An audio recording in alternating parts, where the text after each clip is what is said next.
Então vamos orar, vamos pedir a Deus para nos ajudar. Senhor, nesta manhã nós realmente precisamos da Tua luz, da Tua revelação, como nós precisamos a cada dia, Senhor.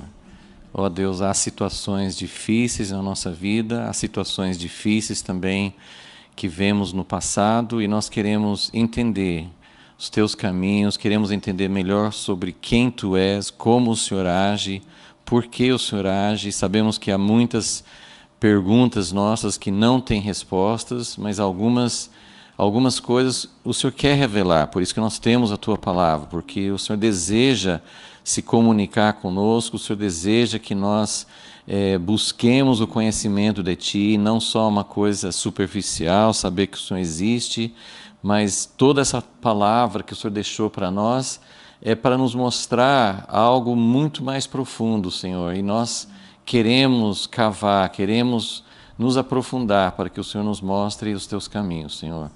Porque, acima de tudo, nós queremos seguir o Senhor nos nossos dias. Queremos que a história que está sendo escrita hoje seja uma história escrita por pessoas que estão ouvindo a Tua voz e obedecendo, Senhor.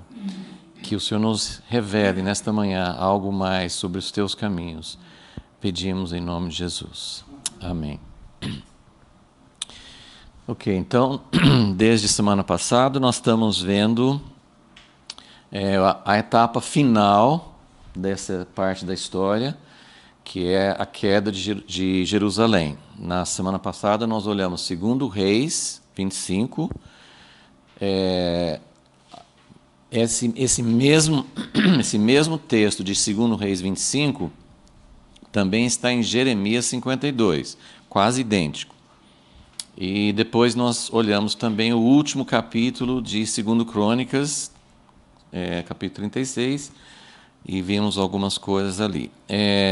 Então, nós estamos finalizando, né? 2 Reis, tá finalzinho, 2 Crônicas também, e também estamos olhando nos textos paralelos de Jeremias. Hoje nós vamos para Jeremias.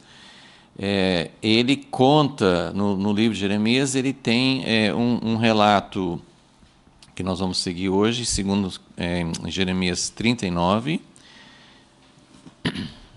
Jeremias 39, depois ele tem quase como se fosse um apêndice do livro, porque não foi ele que escreveu, isso provavelmente foi alguém depois que na hora de compilar, acrescentou o capítulo 52, o último capítulo de Jeremias, é uma repetição de 2 Reis 25, ok? Mas nós vamos para Jeremias 39. Nós, se vocês se lembram, né, também no domingo passado, nós mostramos o capítulo 38 de Jeremias, quando Jeremias estava preso ali no átrio, e Zedequias foi falar com ele, e Jeremias foi falando as últimas advertências que Zedequias não seguiu, e por isso que foi mal para Zedequias, como nós vimos no relato. Ok, então, Jeremias 39, versículo 1. No 9º ano de Zedequias, rei de Judá, no 10º mês, veio Nabucodonosor, rei de Babilônia, e todo o seu exército contra Jerusalém, e cercaram. Então, nós já vimos isso, né? Que no 9º ano de Zedequias, Nabucodonosor começou o cerco, interrompeu por um pouco, mas depois voltou. Versículo 2. No 11º ano de Zedequias, no 4º mês, aos 9 do mês, fez-se a brecha na cidade. Eu mencionei isso domingo passado, mas eu coloquei aqui, até peguei as outras datas. Esse 9º dia do 4º mês, no nosso calendário, ele vai cair geralmente no mês de agosto. É chamado de Tisha B'Av, né? Av é o nome do mês, né? E Tisha é o 9º dia do mês Av. Esse dia é um dia fatídico, é um dia que, não sei se vocês já, quem acompanha umas coisas assim de judeus, de Israel, com certeza lembra, porque esse aqui é uma data que eles guardam todo ano. Então tem as festas, festa da Páscoa, festa de Tabernáculos, Pentecoste, tem o dia da expiação, que é o dia mais importante no calendário dos judeus, é o dia da expiação, que vai cair entre o mês de setembro e outubro. Esse é um dia assim que tudo para mesmo, né? As coisas param no sábado, mas no dia da expiação em Israel e também onde os judeus conseguem guardar, eles param tudo mesmo. É o dia mais sagrado, é o dia no Antigo Testamento que é o único dia que o sumo sacerdote entrava no Santo dos Santos, o dia da expiação. É um dia de arrependimento, eles faziam toda uma cerimônia com o bode expiatório, aquela expressão que todo mundo usa até hoje, né? Se fulano virou um bode expiatório, isso vem desse costume, né? Que esse ritual, né? Que Deus ordenou, que eles colocassem sobre um bode todos os pecados da nação. Então, o dia da expiação era um dia de arrependimento nacional e coletivo, e era muito, muito importante. Hoje, né, em tempos modernos, tem o dia, até acho que passou agora há poucos dias, o dia de memória do Holocausto. Isso não é uma coisa de muito tempo, porque o Holocausto aconteceu há pouco tempo. Então, hoje tem o dia da memória do Holocausto, que eu também fiz menção domingo passado. Mas esse dia é um dia também de profunda tristeza, que os judeus guardam, porque é um dia que não foi uma data ordenada por Deus, mas é um dia que eles lembram, e com razão, das coisas ruins que aconteceram. As duas coisas mais importantes que aconteceram foram isso aqui. Geralmente os anos que eles determinam assim são anos aproximados, né? Não tinha assim um jeito de precisar. Os estudiosos falam 586 ou 587 antes de Cristo, que foi essa data aqui que nós estamos lendo. Vimos domingo passado em Reis e em Crônicas. Aqui ele está repetindo no quarto mês aos 9 do mês, ok? Então essa data foi a data que caiu Jerusalém. Mas muito, muito significativo que no ano 70, depois de Cristo, quando os romanos tomaram, né, os romanos também sitiaram Jerusalém por mais ou menos 3 anos, e o dia que Jerusalém caiu foi na mesma data, né, esse Tisha B'Av, que é o 9º dia do 4º mês. Então, assim, é muito significativo. Jerusalém caiu no mesmo dia, exatamente. Esse ano aqui, 133, foi uma segunda rebelião, porque 70 foi causado, assim como no tempo de Zedequias. Por que Babilônia cercou Jerusalém, nessa época que nós estamos estudando? Que Nabucodonosor, Babilônia, já mandava em toda a região. Por que ia sitiar Jerusalém? Porque Zedequias se rebelou. Se ele não tivesse se rebelado, não ia acontecer isso. Então, no tempo também, Roma já dominava. Tempo de Jesus, antes de Jesus, Roma já controlava. Israel não era um estado independente, autônomo. Mas houve uma rebelião, houve uma revolta dos judeus, e aí os romanos cercaram Jerusalém. Essa ocasião e tudo que aconteceu é muito documentado, principalmente por aquele historiador famoso, Joséfo, né? Então, mas é significativo, então, que caiu no mesmo dia, na mesma data.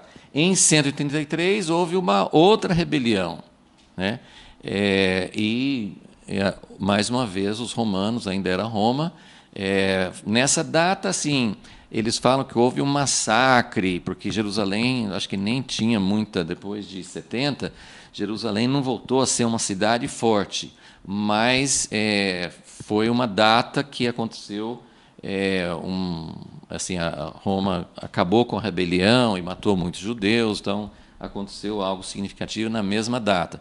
Mas olha só, 1290, os judeus foram expulsos da Inglaterra nessa data. Olha que coisa interessante. 1492, os judeus foram expulsos da Espanha na mesma data. Então, é um dia negro, é um dia assim que os judeus, e acho que eles contam outras coisas. Existe uma tradição, até tentei dar uma olhada se tem algum fundamento bíblico, mas existe acho que mais uma tradição, que eu acho que eles não têm como precisar a data.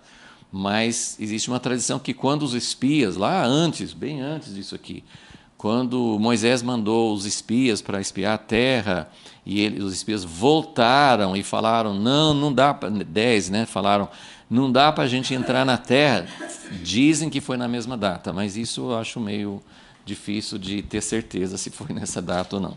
Mas, enfim, essa data é muito significativa, os judeus religiosos, né, guardam essa data, é um dia, assim, eles têm todo um ritual, você pode olhar na internet, né, assim, eles têm as coisas, assim, a jejum, eles fazem várias coisas.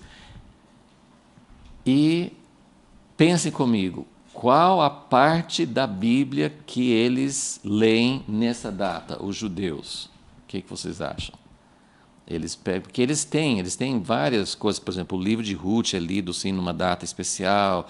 Eles têm leituras, né, que eles fazem nas sinagogas, tem leituras específicas que eles fazem em datas específicas.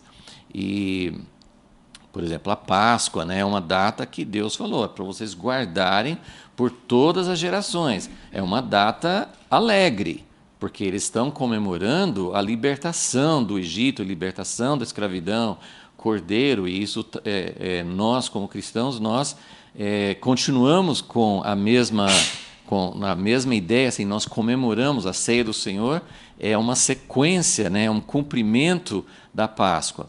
Agora, qual livro da Bíblia? Qual livro da Bíblia que eles leem especificamente? Eles leem outras partes também, mas tem um livro em particular que eles leem nesta data, que é um livro muito apropriado. Lamentações. Lamentações. Por que Lamentações? Porque é Jeremias chorando exatamente esse acontecimento, descrevendo, né, um livro curto, um livro escrito em forma de poesia, e daqui a pouco, nós vamos ver algumas coisas no livro de Lamentações. Então, quando a gente pensa em celebrações, em datas, né, geralmente você, né, dia da independência, dia da libertação dos escravos, né, sei lá, assim, geralmente quando você pensa numa data festiva, numa data que nós vamos comemorar, geralmente a gente comemora uma coisa boa, né? Eu não me lembro, vocês podem tentar, assim, será que tem alguma data que nós, na nossa cultura ocidental, não sei, nos povos orientais, assim, se tem alguma data que nós guardamos, que é uma data de tristeza, uma data assim, você lembra dessa data porque é uma data de tristeza. Por que eu vou lembrar de uma coisa triste? Eu quero esquecer o que foi triste. Eu não quero lembrar mais disso. Será que é um costume mórbido? Será que é um costume errado? Por que nós vamos lembrar de uma data triste? Mas Deus quer que lembre. Essas coisas, tanto as coisas boas como as coisas ruins, elas devem ser lembradas. Não sei se vocês lembram, domingo passado também eu falei assim, que geralmente os judeus, acho que os judeus, mas eles têm essas datas que eles lembram de coisas tristes mesmo, mas geralmente quando se fala na data do Holocausto, a ideia é assim, nós temos que fazer tudo para que não haja antissemitismo, para que nunca mais aconteça a maldade que os outros povos causaram. Mas esta data, e o próprio dia da expiação, né, que é uma data que é instituída por Deus, são datas em que ele pede assim, isso é um dia de aflição de alma. Não é assim, nós vamos fazer um dia e aí a gente vai ficar 2 horas chorando e 6 horas celebrando. Não, né? É o dia todo chorando, é o dia todo lembrando do que aconteceu. Né, se você lê a Bíblia em sequência, se você não lê a Bíblia em sequência, provavelmente você nunca vai pegar o livro de Lamentações, a não ser que você pegue que tem uma parte bem no meio do livro, né, no capítulo 3, que tem uns versículos bons. Então, o que você conhece, provavelmente, o que você lembra mais do livro de Lamentações é: por causa das misericórdias de Deus é que nós não somos consumidos, suas misericórdias se renovam de dia em dia. Essa parte vocês lembram, né? Essa parte a gente cita, a gente lê, a gente tira, né, do contexto e lê assim e tal. Mas o livro de Lamentações, ele chega nesse contexto com toda essa ideia assim de lamentar o que aconteceu e por que aconteceu. E Salomão, né, num livro também que é meio triste, né? Tem um livro de Salomão que é meio problemático, né? Que é o livro de Eclesiastes, né? Que fala um monte de coisa assim, até meio assim, nossa, isso está na Bíblia, como que pode ser assim? Mas é um livro meio sem esperança, né? Tudo é vaidade, o fim do homem é morrer, o homem bom morre do jeito que o homem ruim morre. Assim, é um livro assim que parece até de alguém que não tem fé, né? Mas nesse livro ele também fala que você ganha muito mais indo num velório do que numa festa de aniversário. Ele fala isso em Eclesiastes, né? Você vai ter muito mais proveito porque num velório você vai pensar sobre o sentido da vida. Então, numa lamentação, numa situação em que você lembra por que aconteceu isso com Jerusalém, você vai baixar sua bola, você vai parar de pensar que você é melhor do que os outros, você vai entender que um dia vem o juízo final, ainda bem que não é para mim, é para os outros, né? A gente pensa assim, né? O juízo final, Deus vai julgar os ímpios, né? Mas eu já fui salvo por Jesus, então eu não entro nessa. E essa história, e todas as histórias que têm a ver com essa data, ou o dia da expiação, né, que é o dia mais importante no calendário judaico, é um livro para pensar nos nossos pecados, é um dia para lembrar daquilo que nós fizemos e por que Deus começa julgando o seu povo. Porque existe uma ideia que os judeus tinham, muitas vezes, em muitas épocas da história, que eles eram melhores do que os outros, eram superiores, eles não podiam nem comer com os gentios, porque era contaminação. E isso passou, para os cristãos, muitas vezes, de pensar, de fazer uma separação, um isolamento, de sentir que nós somos melhores e que Deus tem raiva dos outros, mas nunca tem raiva da gente, né? E então essa ideia que é uma ideia errada, porque o povo escolhido de Deus, os judeus, Deus escolheu, Deus protegeu, Deus deu uma terra. Essa terra que tem lá em Israel é deles, não é dos árabes, não é dos palestinos, é dos judeus. Os judeus são especiais, os judeus são melhores. Mas pensa um pouquinho em tudo que Deus fez para julgar os judeus. E se nós somos também parte do povo de Deus, porque nós fomos enxertados, nós também fazemos parte, através da fé, nós somos filhos de Abraão, então o mesmo princípio é válido, né? O mesmo princípio é válido. Bom, enquanto vocês estão olhando aqui para a lousa, deixa eu falar assim, essa aqui é só uma ideia de tempo, né, para vocês terem uma ideia assim de como que, de quanto tempo e como que foi a história em relação à Terra Prometida.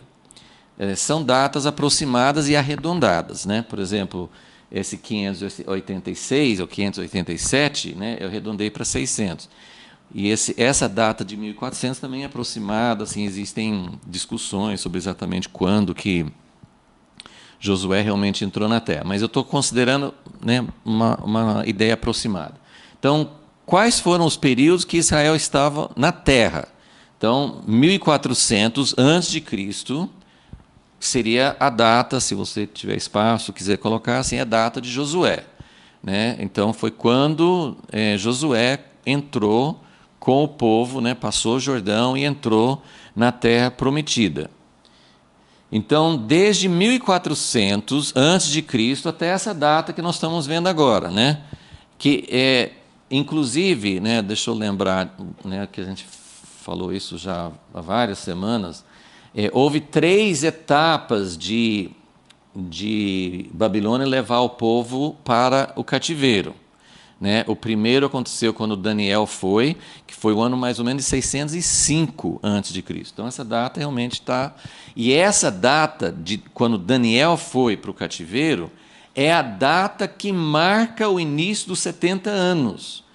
Que, se você olhar 586, que é a queda final de Jerusalém, e depois, quando Ciro deu o decreto, vocês podem voltar, quem quiser pode voltar e reconstruir a casa de Deus, que foi por volta de 536, né, antes de Cristo, né, essa data para 530 dá 50 anos só. Né? Mas os 70 anos do cativeiro começou com Daniel. Então teve uma, só para a gente guardar, teve uma leva com Daniel, teve uma segunda leva quando foi Ezequiel, e houve uma terceira leva que foi nessa aqui. Quando você olha no último capítulo de Jeremias, que ele dá o único lugar dos 3 relatos que dá números, a quantidade de pessoas que Nabucodonosor levou para a Babilônia nessa última leva foi muito menor. Na segunda, que foi Ezequiel, foram mais de 10 mil. Nessa terceira e última leva foram menos de 1.000 pessoas. Ok? Então, contando assim, porque antes de Cristo os anos vão diminuindo, né? Então, 1400 antes de Cristo até 600 antes de Cristo são 800 anos. Ok? Então, durante 800 anos, Israel estava na terra. Mas isso, assim, progressivamente Deus foi tirando, porque mais de 100 anos antes disso, as 10 tribos foram para o cativeiro. Então, já estava começando um processo antes. Bom, aí tirando os 70 anos do meio aqui, mais ou menos de 540 antes de Cristo até 70 depois de Cristo, Israel não era uma nação, não tinha rei, né, eles não tinham liberdade, mas estavam na terra. Então, mais 600 anos, né, que eles ficaram. E aí, sempre assim, alguns ficavam. Né, quando fala assim, judeus foram expulsos da terra, nunca foi, mesmo nessa época aqui, que foi a terceira leva, ficavam alguns. Né, então, nunca foi assim... provavelmente, não tem como provar isso, mas provavelmente em toda a história, alguns judeus estavam na terra, alguns, né, mesmo durante esse período maior. Mas a gente conta, né, a data significativa de quando assim, caiu Jerusalém. Né, Jerusalém é simbólico, é um ícone, é um acontecimento escatológico, né? Os profetas sempre ligavam o ataque a Jerusalém ou a queda de Jerusalém ao dia do Senhor, ao dia que Deus ia julgar tudo e finalmente vir para estabelecer seu reino. Então, Jerusalém tem um significado muito grande. Então, essa data de 70 ela é uma data significativa por causa disso. Então, mais 600 anos. Então, desde 70...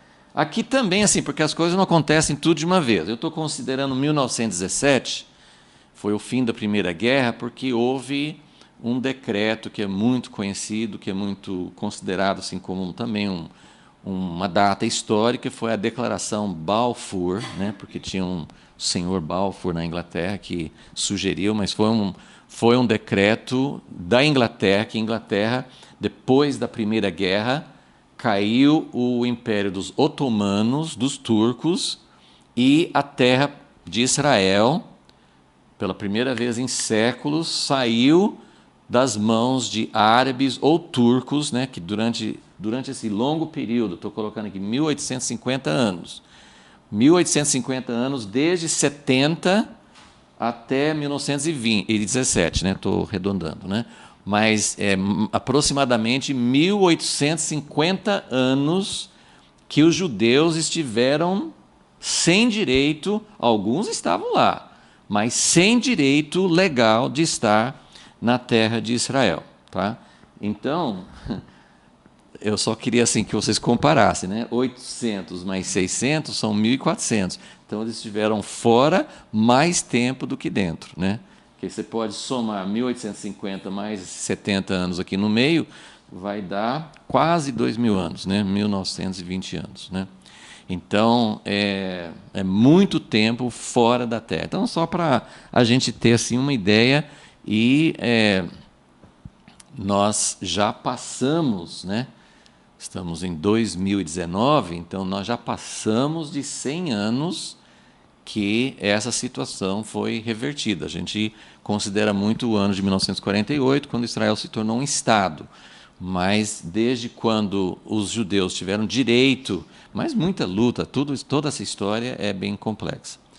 Ok? Então isso é mais ou menos um pano de fundo histórico para vocês terem uma visão e também pensar nessa data, que é uma data que os judeus guardam e que tem um livro pequeno, né, Lamentações, mas tem um livro da Bíblia dedicado a lamentar, a descrever e lembrar desse dia terrível, desse dia escuro, né, negro para o povo de Deus e para os propósitos de Deus, e a gente precisa sempre aprofundar mais, assim, né? A gente, como eu falei, assim, a gente escolhe geralmente os textos mais de esperança, os textos que falam, né, de Jeremias. Tem alguns textos maravilhosos que nós vamos dar uma olhada assim em próximas aulas, né?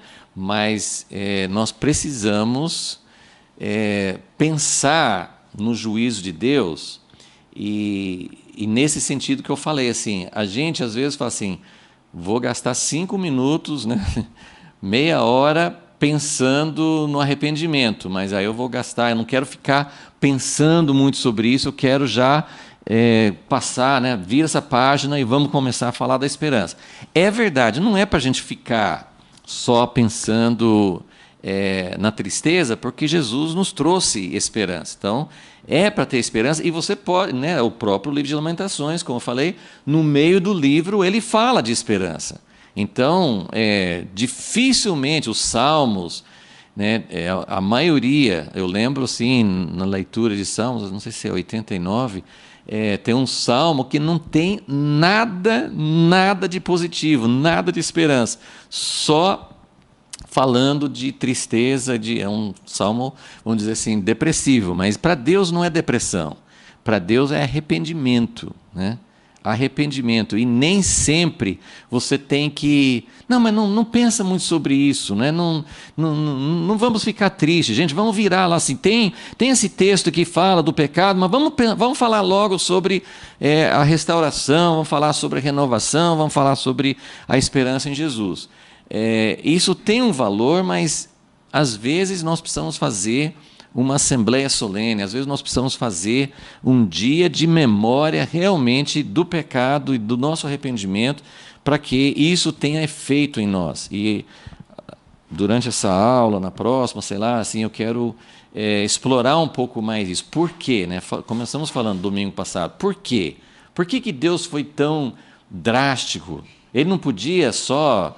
né, passar um susto, né? Assim, né? No tempo de Ezequias foi um susto sério, porque muita gente morreu, alguns foram para o cativeiro, mas Jerusalém não caiu. Ezequias foi assim, ó, por um fio, quase que foi, mas não foi. Ainda teve, mas são chances que Deus deu, né? E Deus chega a hora que Ele precisa tratar com mais severidade. Ok, então voltando para Jeremias 39. Então, no versículo 2, fala sobre esta data. Versículo 3. Esse versículo 3 não está nos outros relatos que a gente leu. Então entraram todos os oficiais do rei de Babilônia e pararam na porta do meio. A ideia aqui, você vai lembrar, muitas vezes no Velho Testamento fala sobre aqueles que sentavam na porta, a entrada da cidade, o portão principal, ou um dos portões assim, da entrada, era um lugar onde...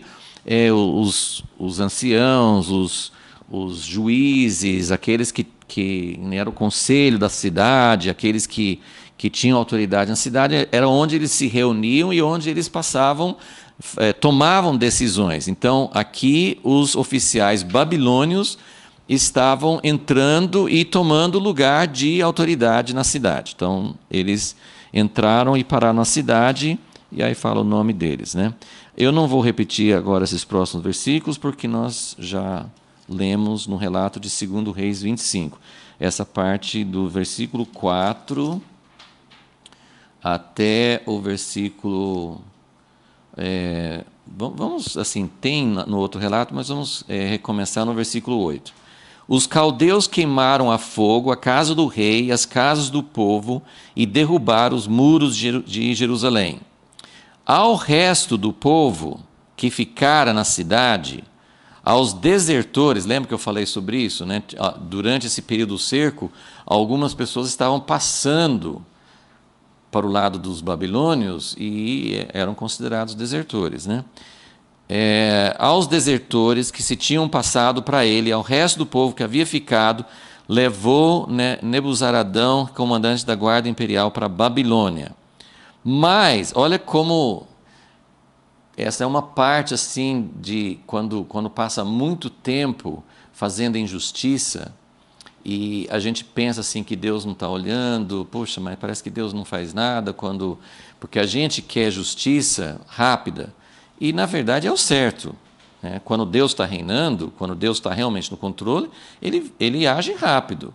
Só que Deus é soberano, ele tem poder para intervir, mas na maioria das vezes ele não intervém. Então nós vivemos num sistema do mundo, como o Novo Testamento ensina, que tem um príncipe do mundo, né, que tem as forças do mal que estão governando. Nunca sem, assim, Deus sempre pode intervir, Deus é poderoso, ele tem a última palavra, mas dentro daquilo que ele mesmo estabeleceu, ele não toma essa autoridade toda de volta para ele. Ele só faz algumas intervenções. Então, nós queremos justiça rápida, mas Deus, muitas vezes, por causa desse sistema, por causa desse tipo de situação que o mundo está, Deus demora. Mas quando Deus intervém, ele inverte as coisas, né? Então aqui se vê assim, nas outras levas, principalmente na anterior a essa, que foi Ezequiel, Nabucodonosor levou todos os, não só príncipes, mas assim, todas as pessoas que tinham profissão, todas as pessoas que eram, assim, vamos dizer assim, classe média, né? Todas as pessoas que tinham algum tipo de profissão, que eram as pessoas que faziam a economia andar. Como eles estavam assim, rebelando contra Babilônia, ele falou assim, eu vou pegar a nata, eu vou pegar a camada superior, vou levar para a Babilônia e vou deixar só o povo mais pobre. Isso já tinha acontecido antes. Mas mesmo esses que ficaram, continuaram, e a gente não dá para saber muitos detalhes, mas ficou Zedequias, ficaram alguns príncipes, e dá a entender que foram eles que não quiseram ouvir a palavra de Deus. Não acho que foi exatamente o povo pobre. Mas ele pegou a camada superior, a camada intermediária, e deixou umas camadas inferiores, né, na escala social. Agora, nessa última etapa, ele também leva... onde que eu estou? Versículo 9. Ele pegou o povo que tinha ficado na cidade, os desertores. Muita gente tinha morrido também, muita gente. Então, ele levou de novo. E lembra que ele já tinha deixado o povo pobre. Então, quando ele está nessa terceira etapa, ele está levando o povo pobre, ou alguns dos pobres acharam que não eram pobres mais, não sei. Mas, versículo 10. Então, novamente, ele pega a camada maior do que tinha, né? Do que tinha sobrado. Então, agora vai ficar os pobres dos pobres dos pobres, né? Porque já é meio que, né, a última pescada, a última peneirada, né? Mas os pobres de entre o povo que nada tinham, esses são, né, que não tinham mesmo, que nada tinham, deixou Nebuzaradão, comandante da guarda, na terra de Judá. E naquela época deu-lhes vinhas e campos. Então esse povo pobre que nada tinha, eles herdaram, né, as propriedades que o povo que foi para a Babilônia perdeu, né? Então Deus tá, lembra que semana passada também fala em Crônicas que o povo não estava guardando os sábados, e não só o sábado da semana, mas eles não estavam guardando o ano sabático. E esse ano sabático implicava em fazer justiça social, que era assim, pegar todas as pessoas que por alguma razão tinham entrado em dívidas, se tornaram escravos e perderam suas propriedades por causa de alguma coisa que aconteceu durante aquele período de 7 anos. No final de 7 anos, eles tinham que devolver da liberdade para o que estavam em escravidão, e depois tinha, a cada 50 anos, o ano do jubileu, que todas as propriedades tinham que voltar para as famílias originais. E o povo não estava fazendo isso. Então Deus tirou todo o povo, assim, a maioria do povo da terra, e falou assim, agora a terra vai descansar. Mas Deus não está interessado só na terra descansar. A terra descansar é um princípio agrícola, que na época talvez eles não entenderam direito, mas quem estuda agronomia, estuda assim o cultivo da terra, sabe que para você ter uma terra produtiva para a lavoura, de 5 em 5, 7 em 7 anos, você precisa deixar a terra descansar, que é uma recomposição da terra, material orgânico, muita coisa assim vai, porque senão você suga até todo ano, fazendo plantações e tirando os nutrientes que a terra tem, então você tem que fazer isso voltar. Mas Deus não estava só interessado nisso, porque o ano sabático tinha todos esses princípios de justiça social. Então agora os pobres de entre o povo que nada tinham, eles ganharam vinhas e campos. Bom, agora hoje nós vamos falar então o que nos outros relatos não tinha, então essa parte diferente que tem no relato, até aqui é mais ou menos igual ao relato segundo Reis. Mas agora, obviamente, aqui é o livro de Jeremias, aqui vai falar sobre Jeremias. O que aconteceu com Jeremias? Jeremias que o profeta que durante anos e anos vem falando que submetam-se à Babilônia, aceitem o domínio, é um domínio cruel, é um domínio opressivo, mas vocês precisam aceitar porque vocês pecaram, é necessário vocês passarem por essa disciplina de Deus, Então, o que aconteceu com Jeremias? Versículo 11, Nabucodonosor, o chefão, o cara, o rei, o número 1, aquele lá em cima, ele sabia o que Jeremias falava. E quando eles tomaram a cidade, pelo menos do que está escrito aqui, ele mata todo mundo, pega o rei, leva o povo, só deixa os mais pobres. A única pessoa que ele falou assim, eu quero que vocês protejam, não façam nada de mal com ele, foi com Jeremias.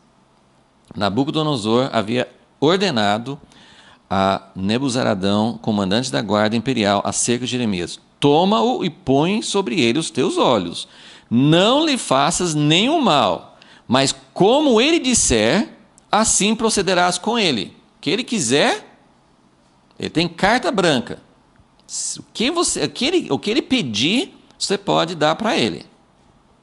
Vamos ver, isso é um teste, É um teste. Porque o que Jeremias vai falar?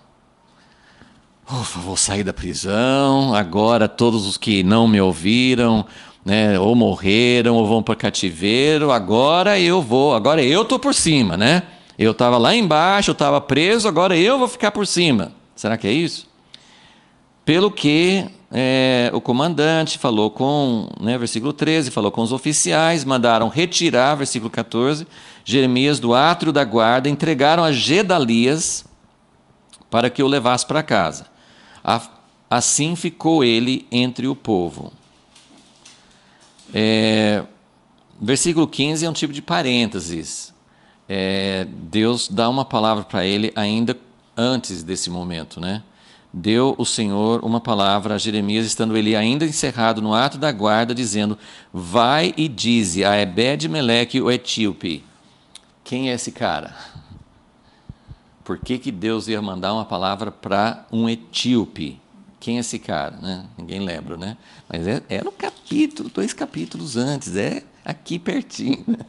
Né? Lembra quando eles falaram com o rei, Jeremias está só falando mal de nós, joga na prisão, joga no buraco lá, naquele poço. Né?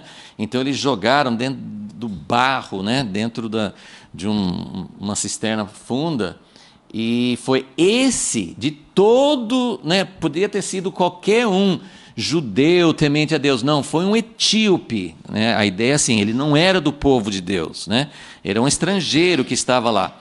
Ele foi, arriscando a vida, foi para o rei e falou assim, não deixe Jeremias lá, ele vai morrer.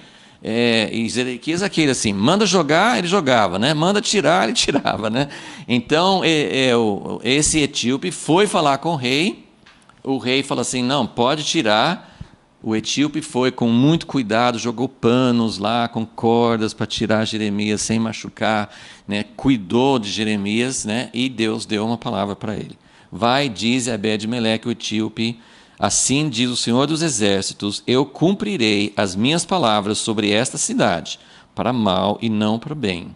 Naquele dia se cumprirão perante os teus olhos. A ti, porém, livrarei naquele dia, diz o Senhor, não serás entregue nas mãos dos homens a quem temes. Eu te salvarei, não cairás à espada, mas a tua alma terás por despojo, porque confias em mim, diz o Senhor. Então, é mais ou menos como Jesus pensando no ladrão que estava ao seu lado, né?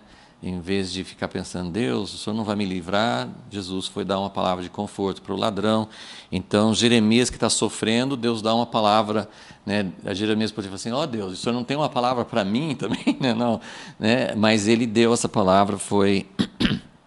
Ok, mas a história continua. Capítulo 40, versículo 1. Palavra que veio a Jeremias da parte do Senhor, depois que Nebuzaradão, comandante da guarda imperial, o deixou ir de Ramá, estando ele atado com cadeias no meio de todos os do exílio de Jerusalém e de Judá que estavam sendo levados cativos para a Babilônia. Esse versículo significa que Jeremias estava no meio dos cativos, tudo com cadeias e todos sendo levados para o cativeiro. Versículo 2. Quando o comandante da guarda encontrou Jeremias, disse-lhe, o Senhor teu Deus pronunciou esse mal contra esse lugar. Gente, é muito interessante, né? Assim, no tempo também de Ezequias, os caras da Síria sabiam muita coisa sobre quem era Deus e o que ele falava. Eles ficavam citando, naquele tempo de Ezequias, eles citavam muitas coisas erradas também. Mas é interessante assim, que esse povo, que eles não temiam o Deus de Israel, mas eles sabiam. E olha assim, né? Jeremias escutando um cara da Babilônia falar isso com ele. Presta atenção no que o comandante da guarda vai falar com Jeremias. O Senhor teu Deus, ele não é meu Deus, mas o Deus de vocês, ele falou que ia acontecer isso, porque vocês são malvados, vocês não estavam sendo fiéis a ele, o cara de Babilônia. Gente, eu fiquei pensando hoje, interessante que quando o profeta fala e todo mundo acha que não é, e aí acontece o que o profeta fala, é a hora que todo mundo tem que falar assim, realmente você falou a palavra certa. Que está escrito aqui, registrado, nenhum judeu, ninguém veio para Jeremias e falou assim, puxa Jeremias, a gente devia ter te ouvido, realmente aconteceu do jeitinho que você falou. Não, quem fala isso é o cara que veio da Babilônia. E falou assim, Jeremias, você é um cara que fala a verdade, porque Deus está fazendo isso, eu estou entrando aqui, vocês perderam essa batalha, porque Deus, o Deus de vocês, falou com vocês que vocês foram infiéis, e é por isso que vocês estão sofrendo isso. Né? Então, o Senhor teu Deus pronunciou mal contra esse lugar, e agora o Senhor trouxe, ele fez como havia dito, olha só, esse Deus de vocês acertou, ele sabia o que ia acontecer. Tudo isto aconteceu, meio que pisando no calo, né? Tudo isso aconteceu porque vocês pecaram contra o Senhor e não obedeceram à sua voz. Tem que escutar isso, né? Tem que escutar de quem, né? Mas agora, versículo 4, eu te solto das cadeias que estavam sobre as tuas mãos. Se te apraz vir comigo para a Babilônia, vem, e eu velarei por ti. Você não vai ser um escravo qualquer lá em Babilônia, né? Se você quiser vir comigo para a Babilônia, eu vou te dar honra lá. E olha, lá tem, aqui está destruído, né? Lá tem provisão, lá você vai viver bem, né? Se você quiser vir comigo. Mas se não te apraz vir comigo para a Babilônia, deixe de vir. Olha, toda a terra, agora a gente manda em tudo aqui, né? E a maioria das fazendas, das casas, está tudo desocupado agora. Não tem ninguém para tocar. Então, toda a terra está diante de ti. Para onde te parecer bem e conveniente ir, para ali vai. E aí? O que Jeremias vai fazer? A minha tradução, no versículo 5, fala antes de Jeremias se voltar para sair. Mas me parece que o sentido é que ele ficou meio assim.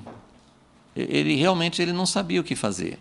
Ele ficou meio demorando, assim, eu não sei. Porque Jeremias, o coração dele, ele falava do mal que viria sobre o povo, mas ele não estava torcendo para a Babilônia. Ele não estava dizendo, olha, né, o pessoal que, o meu partido ganhou, né? O meu partido, agora nós estamos no poder, agora a gente... Não! Ele não estava torcendo para a Babilônia. Ele não tinha prazer na Babilônia. Ele chorava. Ele ia aceitar alguma posição, algum privilégio, alguma coisa especial, porque, né, os caras de Babilônia, assim, esse cara está do nosso lado, né? Ele falou, ele nos apoia. Não.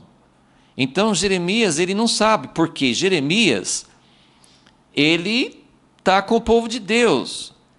Agora, ele mesmo falava, lembra, a gente tem visto, né, ao longo das últimas semanas, a gente tem visto, sim, ele falava com o povo, vá para a Babilônia. Escreveu uma carta, né, no capítulo 29, para os que já estavam lá, e falou assim, não fique pensando que vocês já vão voltar, que tinha profetas falsos falando isso. Não fique pensando que vocês já vão voltar para Israel. Vocês estão na Babilônia, busquem a paz da cidade, busquem prosperar junto, que se onde você estiver prosperando, você vai prosperar juntos. Então, mas lógico que nessa carta não estava dizendo se torne como alguém de Babilônia, né? Crie raízes e fica aí para sempre. Não, não era isso também. Olha como a gente tem que viver sempre numa tensão. A gente é de Israel, mas a maioria de Israel não está sendo fiel a Deus. Olha a situação de Jeremias. Então, eu estou aqui no meio do povo de Deus, mas o povo de Deus que está aqui não está sendo fiel a Ele. Se eu vou para a Babilônia, o povo de Babilônia, o povo judeu, né, que está nessas regiões lá, em cativeiro, eles estão pensando, não, a gente já vai sair dessa, nós já vamos sair dessa, nós já vamos voltar. Assim diz o Senhor, né? Logo, logo vocês estão de volta. Não, não é isso, mas também, ele falou, busque a paz, podem casar, podem se estabelecer, que vai levar tempo, mas também não era para esquecer de Jerusalém, não era para esquecer do plano de Deus. Então Jeremias, ele está realmente numa saia justa aqui. O que será? O que eu vou fazer? Tem o meu povo que está em Babilônia, eu posso ir para ficar com eles, ou eu posso ficar aqui com o povo que ficou. E ele, aparentemente, assim, nas entrelinhas, né, eu entendo isso, que no versículo 5, Jeremias estava meio que sem dar resposta, e o capitão não tem tempo para perder, ele quer uma decisão rápida, né? Então, enquanto Jeremias estava meio que pensando no que fazer, aí Nabuzaradão falou assim, então tá, então você não está muito querendo ir comigo, então volta a Gedalias, filho de Aicão, filho de Safã, a quem o rei de Babilônia pôs sobre a cidade de Judá, porque o rei de Babilônia colocou, não um rei, mas ele colocou alguém para ser responsável, para ser um tipo de governador sobre o povo que ficou. Então ele escolheu esse Gedalias, que era um judeu, e ele falou com Jeremias, então vai ficar com ele, habita com ele no meio do povo, ou vai para qualquer parte que te aprouver ir. Então o comandante lhe deu sustento para o caminho, porque ele ia viajar, um presente, e o deixou ir. Assim veio Jeremias a Gedalias. Eu não vou. Depois nós vamos voltar, porque daqui, só para vocês terem uma ideia, aqui do capítulo 40 até o capítulo 44, vai ser uma sequência histórica aqui em Jeremias, que nós vamos voltar para isso. Não no domingo que vem ainda, que nós ainda vamos falar um pouquinho mais sobre o significado da queda de Jerusalém e os propósitos de Deus. Mas aí a gente volta para a linha histórica, e vai ter essa história que não tem nenhum outro livro da Bíblia, assim, não tem Reis, não tem Crônicas, não tem nenhum outro lugar que fala sobre o que aconteceu com esse povo que ficou, né? Que o rei deixou os pobres dos pobres lá em Israel. Então, o que ficou com esse pequeno remanescente que ficou dentro da terra? Então, isso nós vamos seguir na próxima vez. Agora nós vamos para o livro de Lamentações e vamos rapidamente, que nosso tempo já está voando. Vamos só pegar alguns textos, só falar um pouquinho sobre esse livro de Lamentações, para que a gente entenda que Deus está querendo dizer, assim, que Deus quer como que Deus quer que a gente reaja, né? E o exemplo de Jeremias é muito forte nesse sentido, né? Ele não ficou na terra para ele ganhar vantagem, ele não foi para a Babilônia para ganhar vantagem, ele não foi para ganhar vantagem para lugar nenhum, né? Só assim, sintetizando rápido, assim, o povo que ficou na terra, né, com esses Gedalias, eles começaram a brigar entre si, um deles veio e matou Gedalias, que o rei de Babilônia tinha colocado, e Jeremias continuou falando o que o povo não queria ouvir. Então, mesmo ele ficando, depois de tudo isso, as dores de Jeremias não acabaram. Ele sofreu com o povo que ficou, eles não fizeram do jeito que eles tinham que fazer, continuaram não sendo assim, não, nós vamos aceitar, nós estamos aqui e temos que aceitar o governo de Babilônia, porque Babilônia colocou esses Gedalias, eles mataram o cara lá, o Gedalias, e depois eles foram para o Egito, mas essa história nós vamos ver depois. Mas Lamentações, então, é um livro que fala sobre o coração de Jeremias. Ele fala isso durante o livro também, todo mundo conhece a expressão que Jeremias é o profeta chorão, ele chora, e por isso que eu tenho falado muitas vezes, né, nós estamos no momento da história, a gente quer explorar isso um pouco mais em outra aula, mas esse período da história, queda de Jerusalém, o que isso simboliza para nós? Não, como eu falei, assim, Jerusalém, ele é uma cidade, é um lugar simbólico, muito importante, né, no plano de Deus, e quando vem exércitos, quando vem nações, e quando Jerusalém é atacada, os profetas sempre viam isso como muito relacionado com o fim do mundo. O próprio Jesus, quando ele fala em Mateus 24, muitas coisas que Jesus falou que iam acontecer, né? Ore para que a sua fuga não seja no inverno, quando isso começar a acontecer, se você estiver no campo, nem volte para sua casa, foge, né? E aí ele começa a descrever as coisas que iam acontecer. Muitas coisas que Jesus falou, até tem gente que acha que tudo que Jesus falou em Mateus 24 ou Lucas 21 se cumpriu no ano 70. E muita coisa se relacionou mesmo, porque a destruição de Jerusalém é muito relacionado com o dia final, com a volta de Jesus, né? Daí você tem Zacarias, que foi um profeta que veio depois, né, da volta para Jerusalém, para Israel, para Jerusalém, e ele faz a profecia mais descritiva na Bíblia inteira sobre o que vai acontecer quando Jesus voltar. E a descrição dele né, no capítulo 13, 14 de Zacarias, ele descreve exatamente todas as nações, aí fala também sobre isso em Joel 3, tem vários outros lugares que falam, mas descreve todas as nações cercando Jerusalém e chegando assim um momento de destruição, só que no final, como no tempo de Ezequias, Deus, na pessoa de Jesus, volta, livra o seu povo e estabelece seu reino. Mas é um tempo de muito juízo, de muita morte, de muito sofrimento para Israel, e em seguida é um tempo de sofrimento para o mundo inteiro. Por quê? Porque para estabelecer o reino de Deus, é necessário tratar com o problema do pecado. Senão nós vamos repetir a história para sempre. Sempre sobe e desce, sempre o pecado se multiplicando. Então, tem que chegar um momento em que Deus faz um tratamento, né? E muitas pessoas têm comparado isso ao tratamento de câncer, né? Que você tem que usar quimioterapia e radioterapia. São tratamentos agressivos que quase matam o paciente para matar o câncer.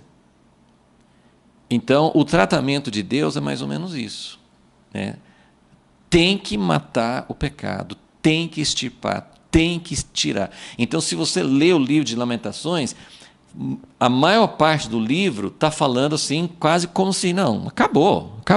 Mas não acabou, porque esse tratamento de Deus, e só colocando esse parênteses, o tratamento de Deus foi tão eficaz que depois desse cativeiro de Babilônia, os judeus nunca mais foram para a idolatria na história. Claro que isso não significa que eles foram fiéis a Deus, né? Muito pelo contrário. Mas esse problema da idolatria, isso é uma coisa simbólica que Deus... Não é só simbólica, né? Assim, foi uma coisa que Deus fez, mas isso representa o que Deus quer fazer para tirar. E as profecias de Jeremias e de Ezequiel, principalmente esses dois profetas dessa época, quando eles falam da nova aliança, que também nós vamos ver em uma das próximas aulas, quando eles falam da nova aliança, eles falam de uma aliança que Deus vai fazer, que vai resolver o problema do pecado. Então, a ideia é essa: o juízo de Deus, até a última instância, é um juízo para purificar, não é um juízo para condenar. O juízo é para tirar o pecado e para Deus poder realmente agir na nossa vida. Como ele vai fazer isso e como isso se aplica individualmente é além da nossa capacidade de entender. Mas a ideia do que Deus está fazendo é isso. Então, vamos lá. Lamentações 1, só vou pegar alguns versículos para vocês entenderem. Capítulo 1, versículo 1. Esse primeiro capítulo, se vocês quiserem anotar, o primeiro capítulo ele fala principalmente sobre a cidade de Jerusalém. Então, é uma lamentação sobre a cidade. Então, ele já começa falando: como jaz solitária a cidade, outrora tão populosa, tornou-se como viúva, a que foi grande entre as nações. E ele fala... versículo 3, né? Dá vontade de ler tudo, né? Mas o tempo não vai dar. Versículo 2: amargamente chora de noite, suas lágrimas lhe correm pelas faces. Deus não tem prazer no juízo. É muito óbvio isso, mas eu acho que tem gente que não entende isso. Deus não tem prazer no juízo. Jerusalém está chorando, o profeta está chorando e Deus está chorando. E isso que essa descrição de como Deus trata, ele faz isso primeiro com o seu povo, né? 1 Pedro fala assim: é tempo do juízo começar pela casa de Deus. Então, a ideia é sempre assim: Deus vai fazer primeiro com a gente, primeiro com aqueles que são seus. Ele vai, e isso vai depender do quanto que a gente aceita. Se você continua recusando como Zedequias, vai chegar uma hora que não, né, isso não está nem falando sobre salvação, isso está falando sobre as medidas que Deus usa aqui. E tem que lembrar que morte é uma coisa terrível, né? A coisa mais triste de toda a nossa existência aqui na Terra é a morte. Mas a morte física, ela não é o fim da história. Então, a morte física não é juízo final para ninguém. Então, quando fala sobre morte, não significa assim, quem morreu na destruição de Jerusalém, que Deus mandou todo mundo para o inferno. Não. Jesus falou sobre isso. Né? Quando falaram com ele, caiu uma torre e matou não sei quantos. Mas vocês acham que eles foram mais pecadores do que vocês? Não foram. Isso foi simplesmente uma mensagem. Mas que mensagem dura? Não pode mandar uma mensagem mais leve assim? Não, porque a gente fala assim, morreu, isso é uma tragédia. A morte é uma tragédia. Não estou querendo de forma alguma amenizar isso. Mas a morte física não é o juízo final. Não é para a pessoa e é uma mensagem para os outros. Porque a morte física é a primeira morte. O ruim é a segunda morte. Então, por isso que quando a gente vê Deus sendo drástico e o juízo dele vindo até a morte, nós temos um pensamento assim de que, né, Deus não estou falando que Deus vai dar uma segunda chance depois da morte também. Eu estou falando assim que a morte não é o juízo final, né? Que Deus permite sofrimento, Deus permite morte, mas isso é para a gente pensar, para a gente entender o que Deus está querendo falar conosco através disso.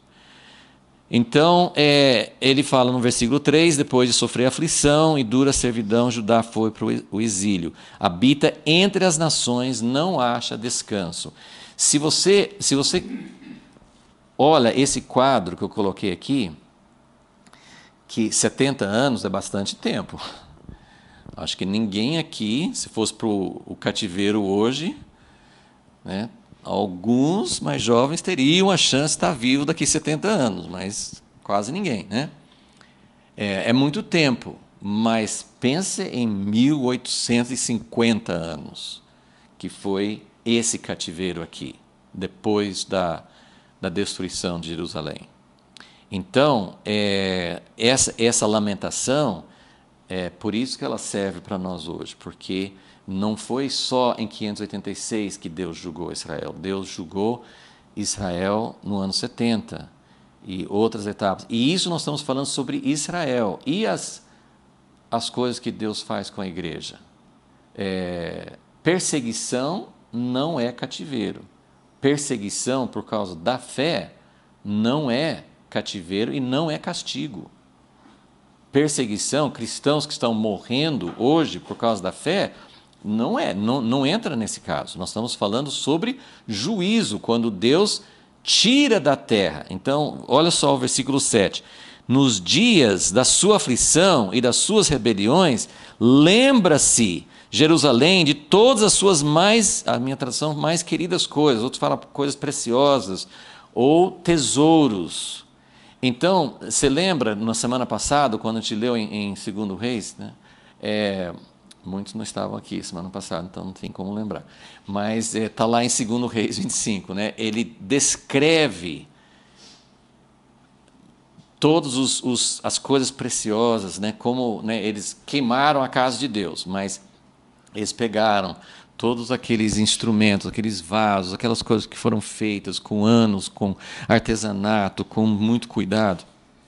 Isso representa os tesouros, as coisas que Deus deu para a igreja. Se você compara a igreja, hoje Deus já vem restaurando muita coisa, mas se você compara uma grande parte da história da igreja com a igreja primitiva, quantas coisas foram levadas para o cativeiro?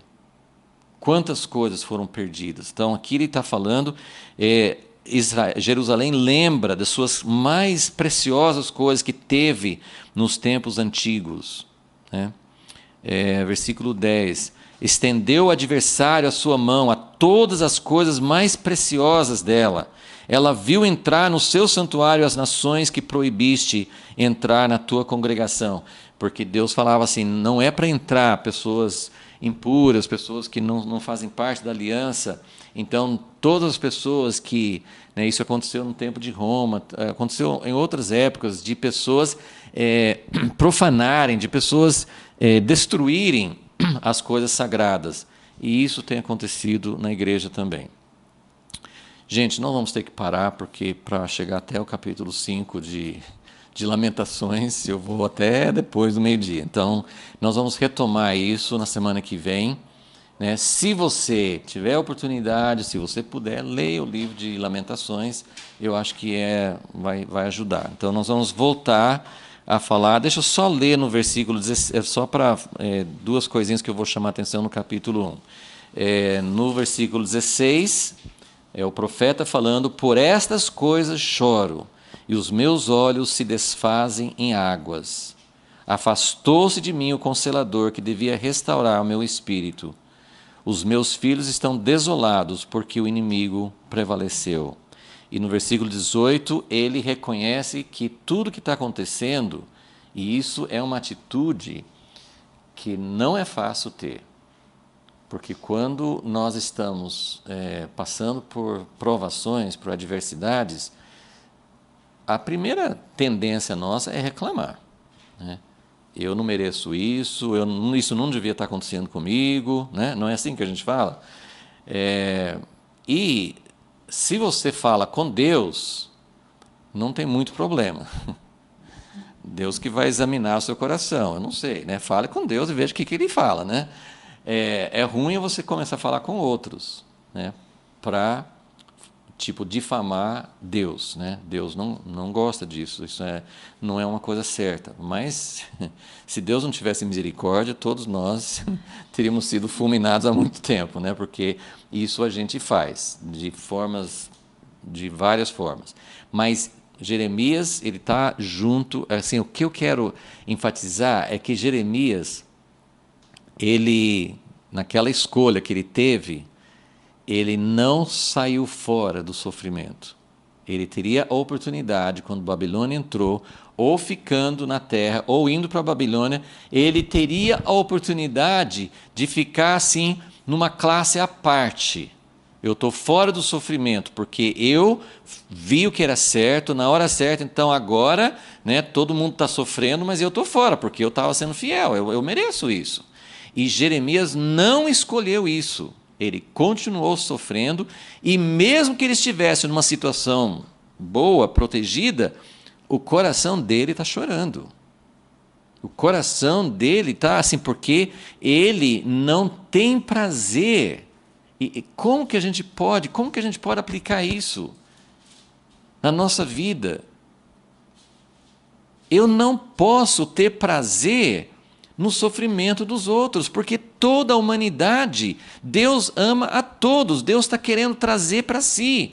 Então, em nenhum momento, na política, eu fico pensando, gente, desculpe, essa aqui é só uma nota meio boba, assim, mas eu lembrei agora, assim, né? Eu fico pensando, no sistema de Deus, no reino de Deus, será que vai ter esporte, né? Corinthians contra Palmeiras, contra São Paulo, contra Flamengo, não sei quem, assim? Porque, gente, a alegria de uns é a tristeza dos outros. Como é que pode? No sistema de Deus... E, gente, isso resulta até em morte, como você sabe, né? Nas torcidas. Mas isso assim, é mais fácil falar sobre esporte do que política, né? Assim, mas é o mesmo princípio. É o mesmo princípio, porque eu considero que todo torcedor do Corinthians, ou do, sei lá, do São Paulo, de quem for, quem você é contra, você tem aquela ideia, né? Assim, aquele pessoal que torce para aquele time é ruim. E na política você sabe que é assim que funciona. E quando você ganha, você pisa, você, agora nós estamos por cima. Então eu fico pensando, gente, é só uma dúvida que eu tenho, assim, como é que Jesus vai lidar com o esporte, né, no reino dele, né, para que não haja essa alegria com a derrota dos outros. Vocês entenderam o que eu quero dizer? Então, Jeremias, ele não tem alegria com a derrota daqueles que foram contra ele. É verdade, eu preciso falar, é verdade que tem hora que Jeremias fala assim, bom, eles estão querendo me matar, então dá um jeito neles e julga. Davi fazia assim nos Salmos e Jeremias, né? Mas Jesus não fazia isso, né? Jesus assim, perdoa porque eles não sabem o que fazem, né? Então, nem Jeremias chegou ao ponto assim, de ter, né, um coração puríssimo em relação aos que eram contra ele. Mas ele se identificava, né? Eu acho que isso é importante, né?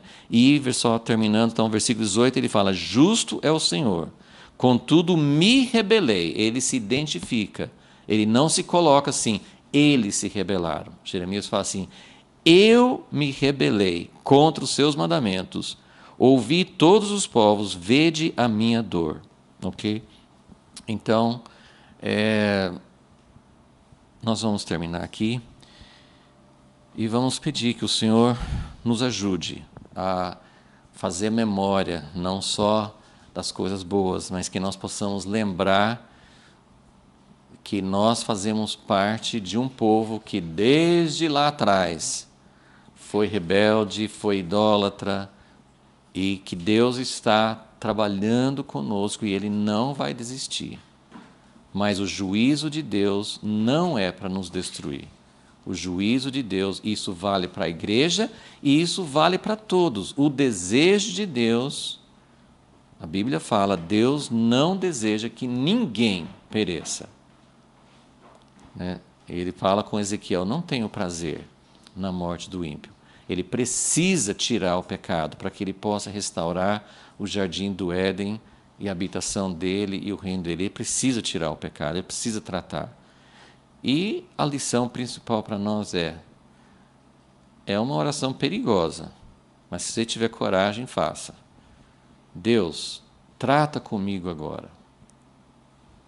Pode ser que doa, pode ser não, vai doer. Pode ter certeza, vai doer. Mas é preferível que o fogo de Deus queime na nossa vida agora. É preferível que a ira de Deus, Deus tem ira. Se Ele não tivesse ira, o pecado continuaria igual. Você tem que entender isso.